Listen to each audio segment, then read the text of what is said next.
नमस्कार साथियों। कल जो वीडियो हमने बनाई थी वो कल वाली वीडियो हम आपकी अपलोड नहीं कर पाए थे कुछ कारणवश। तो ये जो आपका प्रतिशत का पार्ट था वो तीसरा पार्ट है। वैसे तो इसके कम से कम 10 पार्ट भी बन जाए तो भी कम है, क्योंकि एक पार्ट में मैक्सिमम आप 10 सवाल ही करवा सकते हो और 300-400 सवाल तो आपको अलग अलग टाइप के मिल ही जाएंगे इस टॉपिक से, अगर किसी बच्चों को CGL तक की तैयारी करनी है तो। लेकिन हम बात कर रहे हैं यहाँ पे हरियाणा में और CGL में भी जितने क्वेश्चन मैं आपको कराऊंगा लगभग इनमें से बहुत सा डाटा आया हुआ मिलेगा। पहले आप चाहो तो प्रीवियस ईयर पेपर चेक कर लेना, लेकिन इन बातों को सीखते चलना है आपको कि क्या चीज़ है। ठीक है, तो चलिए आज का तीसरा पार्ट स्टार्ट करते हैं। फिर वही मैं बात करूंगा, प्लीज चैनल को और आगे बढ़ाओ सब्सक्राइब करने में। 102 पे आके आप रुक गए हो, थोड़ा इसको शेयर भी करो अपने दोस्तों को और बोलो कि भाई वीडियो को लाइक भी करें और शेयर भी करें। एक आपकी खास बात यह है कि वीडियो देखते तो 15 बंदे हो, लाइक सिर्फ 4 बंदे करते हैं। तो प्लीज आपसे रिक्वेस्ट है कि जब वीडियो देख रहे हो तो लाइक भी क्या करो और वीडियो को अंत तक देखा करो, क्योंकि अलग अलग टाइप के क्वेश्चन होते हैं, अलग अलग फॉर्मूले लगते हैं। तो चलिए स्टार्ट करते हैं आज ऐसे क्वेश्चन से जो सैलरी पे बेस है। एक व्यक्ति की मासिक आय थी, मैंने व्यक्ति हटा दिया, मासिक आय का 27% बचत है, यानी कि कुछ हिस्सा बचत है। यदि खर्च 5840 रुपए हो तो मासिक आय क्या होगी। मतलब हमसे वो ये जानना चाहता है कि उसका खर्चा भी हमें बता दिया पैसे के रूप में और उसकी बचत बताई एक बार परसेंटेज के रूप में। तो हमें ये बताना है कि भाई ये कितने प्रतिशत है। मैंने आपको चीज सिखाई थी कि कोई भी चीज 100% होती है। कितना होती है? 100% -27, क्योंकि बचत कर रहा है ना 27, तो बचा कितना? 73%। ठीक है, और ये चीज 73% ही तो है। अगर आपके पास 1 रुपया था, उसमें 100 पैसे होते हैं, आप उसमें से 27 पैसे बचाते हो, मतलब 27% बचत कर रहे हो। फिर आपके पास कुछ पैसे बच जाते हैं, तो कितने प्रतिशत बचेंगे? जब आपने 27% बचा लिया तो उसमें से खर्च तो आप सिर्फ 73% यानी कि 73 पैसे ही कर सकते हो ना। तो यही चीज आपको समझानी थी। अब ये चीज सेकंडों में होगी।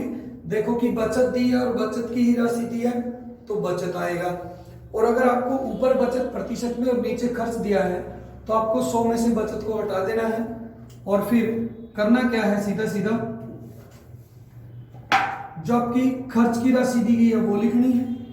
ठीक है, और गुणा में आपको 100 लिखना है और बटे आपको जितने प्रतिशत खर्च बच गया वो कर देना है। जैसे आपका अभी 73% बचे। ठीक है, तो इसको गुणा करना ही होता है, भाग करना। आप लोग क्या करते हो, आपको इसको देखो कैसे जाएगा। तो अप्रोक्सीमेट पहले बड़े कैरेक्टर को आगे की तरफ देखो। देखो 7 × 56 अप्रोक्सीमेट है ना। ठीक है, क्योंकि अगर मैं 7 बोलूं तो पास नहीं है, अगर मैं 7 3 बोलूं तो होगी, तो इजी हो जाता है। 8 पे देखो, 8 × 24 हासिल के 2, 7 × 56 और 2 58। ठीक है, इसका मतलब 80 आएगा और ये हो गया आपका 8000 रुपये। ये आपका आंसर। ठीक है, ये शॉर्ट तरीके हैं, इनसे करो, लेकिन समझ के करो। सवाल फिर बताता हूँ। मासिक आय 27% बचाता है, मासिक आय का खर्च करता है 5840, यानी कि उसने प्रतिशत में ये नहीं बताया कि वो कितने प्रतिशत खर्च करता है। जब आपको रुपए बता दिए तो आपको बचत जो प्रतिशत में 100 में से माइनस करनी है, फिर जो बचेगा वो इस राशि के बराबर है।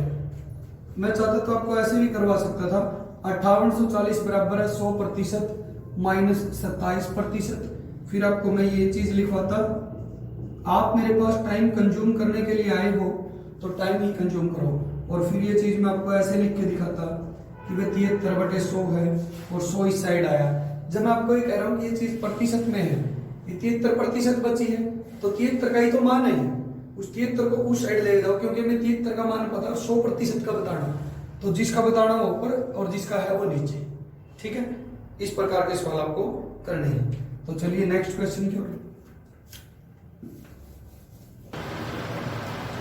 टाइप नंबर 2, मासिक आय पे एक सवाल और करते हैं प्रतिशत के रूप में। मासिक आय का 80% खर्च करता है, इसका मतलब है वो व्यक्ति अपनी आय में 20% की बचत कर रहा है।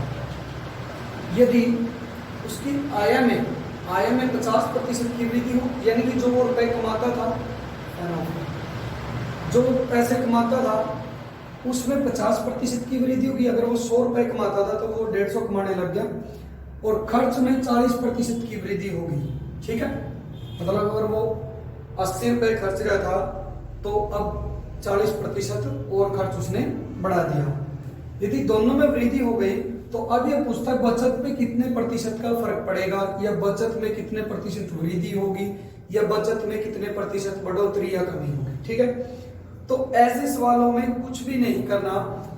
आपको एक चीज तो पता है कि अगर उसकी आमदनी 100 रुपए थी, 100% थी, अब 50 और बढ़ गई, माइनस खर्चा पहले 80% करता था, अब 40 और बढ़ गया,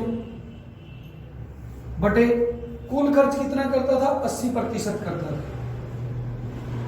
100 में से माइनस कर, यानी कि जो बचत थी वो नीचे आ जाए, क्योंकि मुझे बचत को ही प्रतिशत में बताना है। ये चीज आएगी किसके लिए, जो आपकी अब नए खर्च और आय और खर्च में वृद्धि हुई है उसको कंट्रोल करेगी, उनका अंतर बताएगी, और बटे उसके हम बचत कर रहे हैं जो बचत पहले थी। और मैंने आपको सीधा भी बताया था कि अगर 80% खर्च कर रहा है तो 20% बचत हो रहा है। ठीक है, तो आपने क्या किया, इनको गुणा कर दिया, 100 की 50 के साथ गुणा करना कितने ईजी है, 5000, और 80 के 40 की गुणा 800 का 3200 बटे 20। क्यों, क्योंकि मैंने आपको सीधी बात बताई थी, ये चीजें लिखने की जरूरत नहीं है, मैं सिर्फ आपको समझा रहा हूं करना क्या है।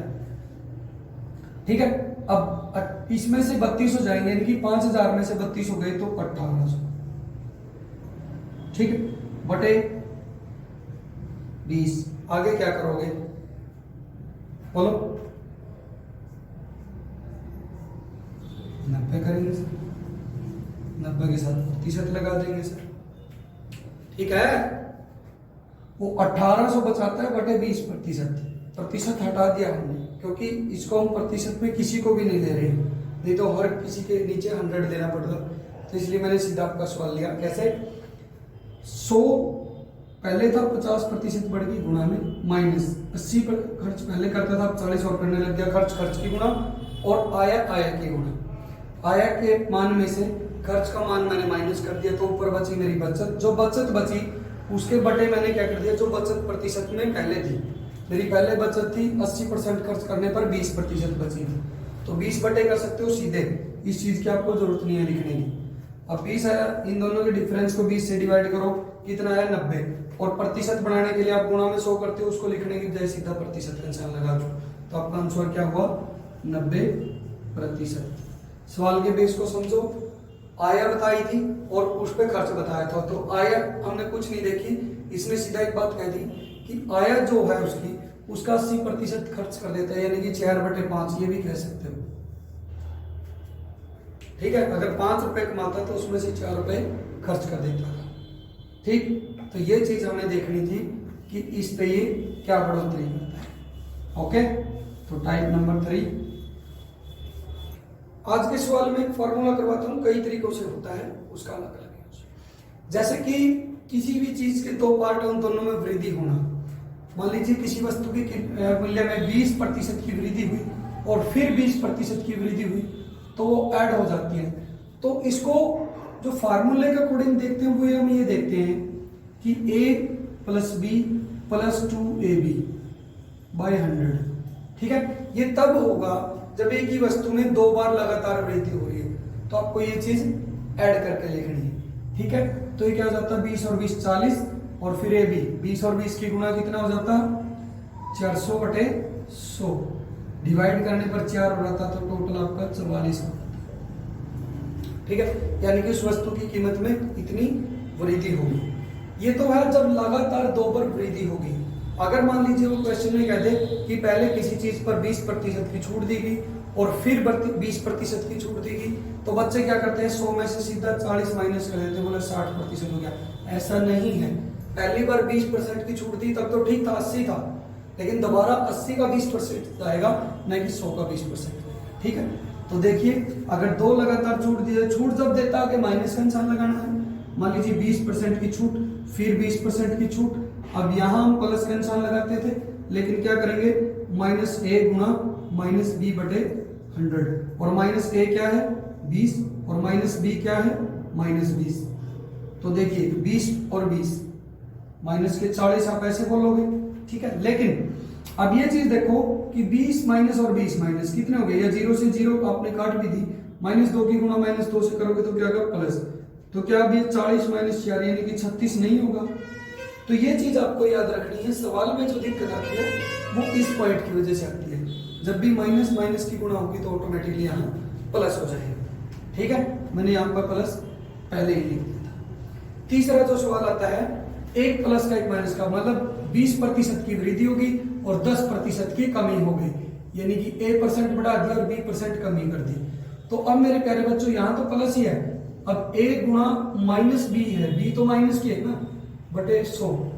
तो देखो 20 माइनस के 10 प्लस 20 गुणा माइनस के 10 बटे 100, 0 से 0 कट गई, 0 से 0 कट गई, 10, 20 में से 10 गया 10। अब ये देखो प्लस है, लेकिन यहाँ माइनस का 1 की 2 के साथ गुणा होगी प्लस के, तो माइनस और प्लस की गुणा क्या होती है, प्लस गुणा minus is equal to minus. तो प्लस की और माइनस की गुणा करने पर माइनस का आया, कितना आया, 2 एकम 2, तो आपका 8% का प्रॉफिट होगा एक्स का। तो ये तीनों फार्मूले आपको याद रखने हैं, सवाल में अगर ये याद है आपको कुछ भी नहीं करना, रकम को देखो सीधा लिखो, जोड़ का तो एक बार जोड़ दो, घटा का तो ऐसे लिख लो, और इन दोनों को ऐसे लिख लो। ठीक है, एक चीज और बताता हूँ इसी फार्मूले पे, फिर मैं आपको थोड़े से 2-4 क्वेश्चन और करवाऊंगा, क्योंकि क्वेश्चनों की भरमार है इसके अंदर भाई, वीडियो बहुत लंबी हो जाती है। देखिए, अगर हमारे पास ऐसे आ जाता कि किसी वस्तु की कीमत 20% बढ़ गई और फिर वही 20% कम हो गई, ठीक है, ये होगी वृद्धि, और फिर 20% की कमी,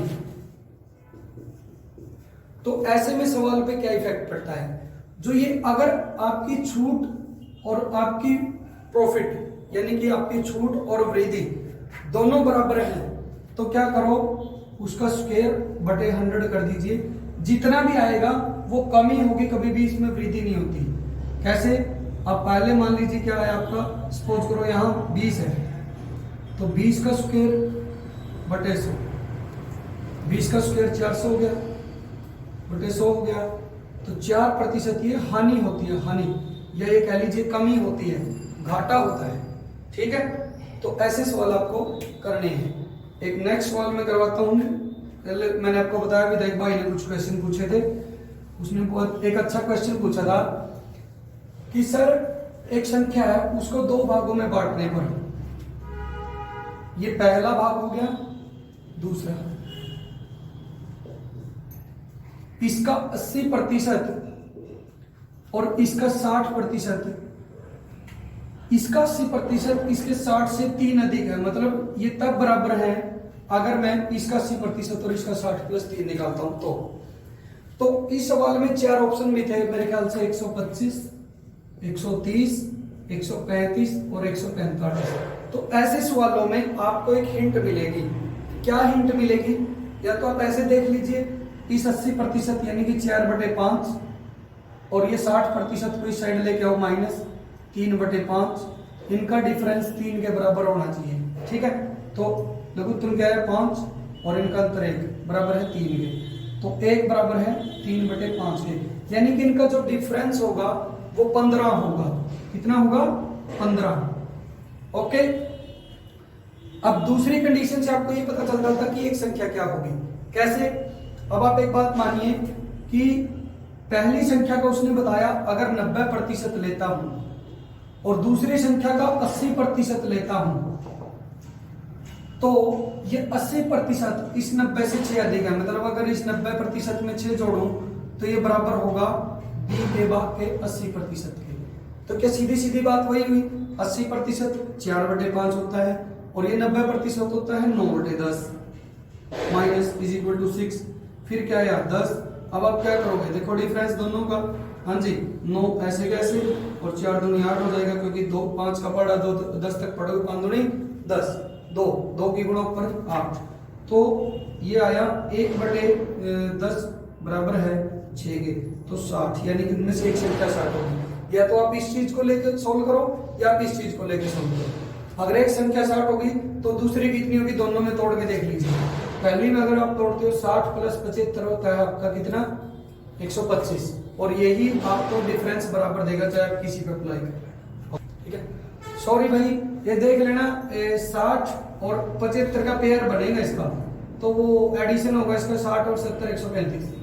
ठीक है, वो मिस्टेक हो जाती है कभी कभी। तो देखो दोनों का डिफरेंस भी 15 है, एक संख्या भी 60 है, और आप अगर 60 का 80% निकालोगे यानी कि 4/5 निकालोगे, ये कितना हो गया 12, 12 चौक 48। और अगर दूसरे पार्ट यानी कि 75 का आप कितने प्रतिशत निकाल रहे हो 60%, यानी कि 3/5, 5 पे 15, तो 15 दिए 45, तो 48 और 45 का डिफरेंस 3, तो 135 आएगा इसका आंसर, 125 नहीं आएगा। ठीक है, तो आप प्लीज थोड़ा ध्यान से देख लीजिए। अब इसकी शॉर्ट ट्रिक एक ही है कि आप इसमें एक पर्सन को चेक कर लो कि उन संख्याओं में बीच का अंतर कितना होगा। ठीक है, उसी बेस पे आप इसको जल्दी ढूंढ सकते हो। ओके, करते स्टार्ट। लीजिए उनका सेकंड क्वेश्चन। भाई दोनों ही क्वेश्चन अच्छे लेवल के थे, क्योंकि जल्दबाजी नहीं करनी इन क्वेश्चनों में, थोड़ा सा आपको आराम से देखना है। 30 सेकंड के अंदर तो फिर भी हो जाएंगे। सेकंड क्वेश्चन और भी दमदार है। किसी वस्तु के मूल्य में R% वृद्धि हुई, फिर R% की कमी हुई। इस बात को अलग तरीके से अगर बोले तो ये भी कह सकते हैं कि किसी वस्तु के मूल्य में पहले R% की वृद्धि की गई, फिर बढ़े हुए मूल्य में R% की कमी की गई। तो मतलब इसका भी वही है और मतलब उसका भी है, और अंतिम मूल्य 1 रुपया है। यानी कि जब ये कीमत कम कर दी गई ये R%, तो उसकी कीमत 1 रुपया बची। और आरंभ की मूल्य क्या था या आरंभ में उसकी कीमत क्या थी। तो ऐसे सवालों में अगर सोच के करोगे तो काफी टाइम लगेगा। आपको ये चीज देखनी है कि कोई चीज 100% थी, फिर वो कितनी होगी 100 + R होगी, ये बढ़ोतरी होगी उसमें। फिर 100% थी, क्योंकि चीज तो 100% ही होती है, चाहे उसका मूल्य बढ़ जाए। अगर मान लीजिए आप 100 रुपए मानकर 20% की वृद्धि करते हो, अब उसकी नई कीमत 120 होगी, तो ये भी तो किसी चीज की वैल्यू 100% है। ठीक है, प्रतिशत पे कभी इफेक्ट नहीं पड़ता। तो 100% मानते नए रेट को, और उसमें R% की कमी कर दी गई। अब ये देखो, ये अपना लागत मूल्य है और ये जो नया मूल्य बना है वो मिलेगा। तो इन दोनों, अब लागत मूल्य की गुणा और ये आपका विक्रय मूल्य की गुणा। तो देखिए 100 × 100 यानी कि 10,000, और ये आएगा आपका 100 + R ब्रैकेट में 100 - R। अगर आपने ये चीज पहले देखी होती कि A + B गुणा में A - B, इसको क्या लिख सकते हैं, इसको ये बोल सकते हैं कि A² - B²। ठीक है, और यही आपका आंसर था। अब एक यूनिट की वैल्यू जो थी 10,000 - R² बन रही है, क्योंकि अगर मैं 100 का स्क्वायर लिखूं 10,000 और R का स्क्वायर करूंगा तो R²। ये चीज सोल्व करने पर आई है। इसका मूल्य है 1 रुपए। ये हमें विक्रय मूल्य मिला, और विक्रय मूल्य इसने बताया कि अंतिम मूल्य 1 रुपया था, 1 यूनिट के बराबर है। तो पुरानी 1 यूनिट के बराबर कैसे होगा, जो लागत मूल्य उसके बटे ये चीज कर दीजिए, तो 10,000 बटे 10,000 माइनस का R², यही आपका आंसर। ठीक है, लागत मूल्य उन दोनों ही गुणा और ये प्रतिशत वृद्धि। अगर मान लीजिए प्रतिशत में वैल्यू के रूप में होती तब मैं आपको और इजी करवा देता। ठीक है, तो ये सवाल थे भाई। बाकी सारे सवाल बनते हैं, लेकिन वीडियो ज्यादा लंबी हो रही है इसलिए वीडियो से रोक। एक क्वेश्चन अब प्रतिशत का भी कर लेते हैं। एक परीक्षा में उत्तीर्ण होने के लिए 35% अंक की जरूरत है। अगर मैं भिन्न की बात करूं, 35% को मैंने आपको बताया था कि इसको आप नोट कर सकते हो 20/7। ये उल्टा हो जाता है, फिर हम इसको लिखेंगे 7/20। क्यों लिखेंगे, इसलिए लिखेंगे क्योंकि जब 1/35 को भिन्न को प्रतिशत में बदलते हो तब होता है 20/7। लेकिन अगर आप इसको 35/1 करोगे तो उल्ट जाएगा 7/3। ठीक है, ये बाद का मैटर है, जब आवश्यकता होगी। 35% अंक लेने हैं, लेकिन एक विद्यार्थी क्या करता है 40 अंक तो ले लेता है और 30 अंकों से फेल हो सकता है। तो अब हमें बताना है कि परीक्षा में उसे कुल कितने अंक थे जिसमें से उसे 35% अंक लेने थे, यानी कि परीक्षा कुल कितने नंबर की थी। तो सबसे आसान है, जितने प्रतिशत दिए हो भाई, कितने प्रतिशत प्राप्त किए या कितने अंक प्राप्त किए वो लिखिए, लिख दिए। प्लस में जितने प्रतिशत से फेल हुआ या जितने अंकों से फेल हुआ वो दोनों जोड़ दिए। और अगर दो बच्चों का कंपैरिजन है तो बराबर रख देना, अदरवाइज वैसे रख दो। कि ये 35% के बराबर है। क्यों प्रतिशत के बराबर, अब आपको मैं बताता हूँ। देखिए 40 अंक लिए और 30 से फेल हो गया, तो 70 अंक अगर वो ले लेता तो क्या हो जाता, वो 35% प्राप्त कर लेता। तो क्या मैं ये नहीं कह सकता कि जो 70 अंक हैं वो 35% के बराबर है? और अगर 35 के बराबर है, 35 कम 35, 35 दूनी 70, और ये 100 गुना है, क्या हो गया 100 गुना 2 बराबर 200, यानी कि जो परीक्षा थी वो कितने नंबर की थी, 200 नंबर की थी। तो उम्मीद करता हूँ ऐसे सवाल आप जरूर करोगे। कल एक और वीडियो बनाएंगे इसी टॉपिक पे, लेकिन उसमें और भी अच्छे और थोड़े हाई लेवल के क्वेश्चन आपको करवाएंगे, फिर आपका ये टॉपिक कंप्लीट हो जाएगा। आज आपको दोनों वीडियो मिल जाएंगी। Okay, thank you. वीडियो को देखते रहे, लाइक और शेयर करते रहें, वीडियो को पूरी देखा करो, तभी आपको अलग टाइप का पता चलता है। ठीक है।